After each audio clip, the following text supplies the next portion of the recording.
Hello guys! Mag-harvest na naman tayo ng ating vegetables. So, I have a lot of alugbati leaves na naman. Yan. Harvest natin today.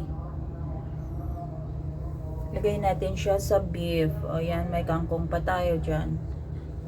Pero, yung dahon ng ampalaya, medyo hindi maganda kasi sobrang init. And then, yung talong natin, madami siya actually flowers, pero hindi siya namumunga kasi sobrang init. So, nabubulok lang yung kanyang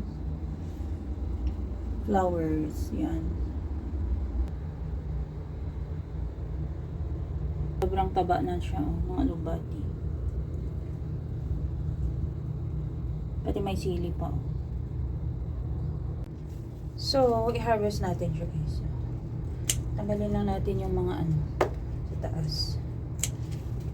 Pang second ko na to na harvest. Actually, kasi last time, siguro mga 2 weeks ago, na-harvestan na to.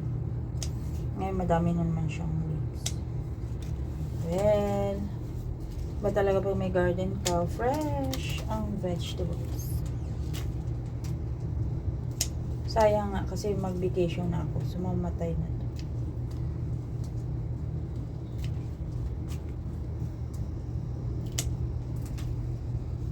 Kasi wala nang didilig. Pero in fairness, tataba ng dahon.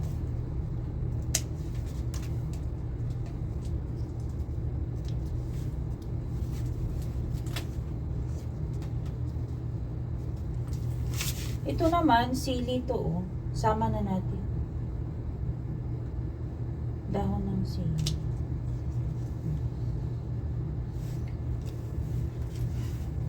Here. Okay, tingnan nyo. So nice.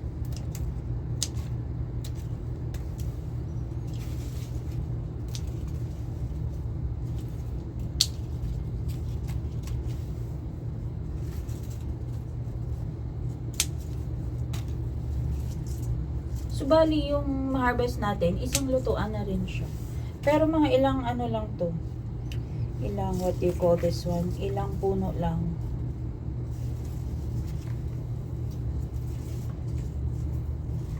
Matigas. I don't know this one kung kalabasa ba to or what. Kung melon. Pero hayaan mo lang siya dyan.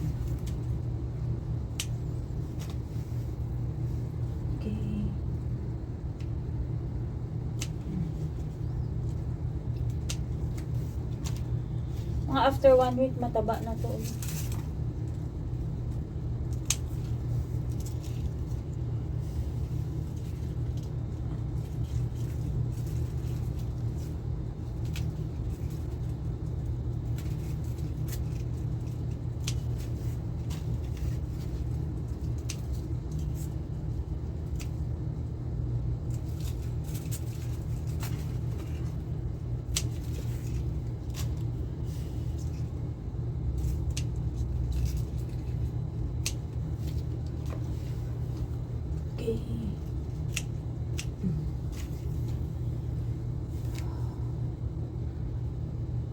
And then, here pa.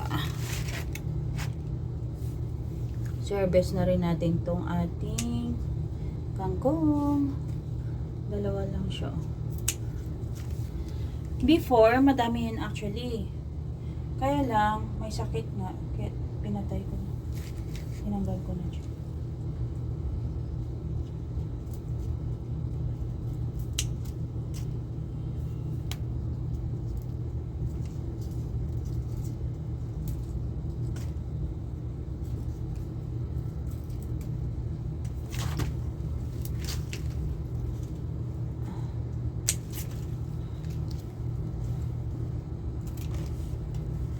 Malalaki talaga ang leaves niya, promise. Parang hiyang siya sa sa disyerto.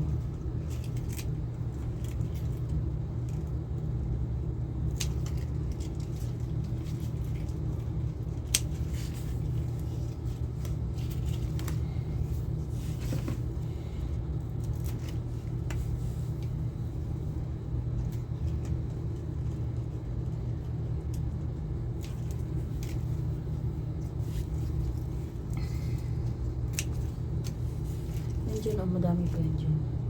Sama na natin to.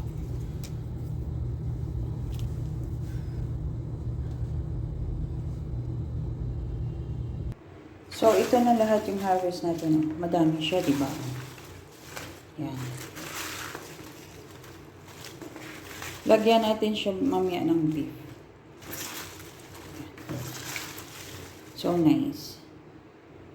So nice, so fresh. Iluto na natin guys ang ating alugbati.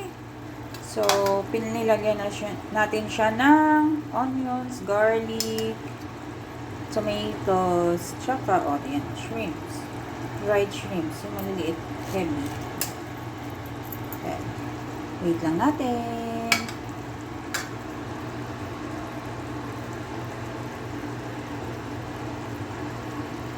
Almost done.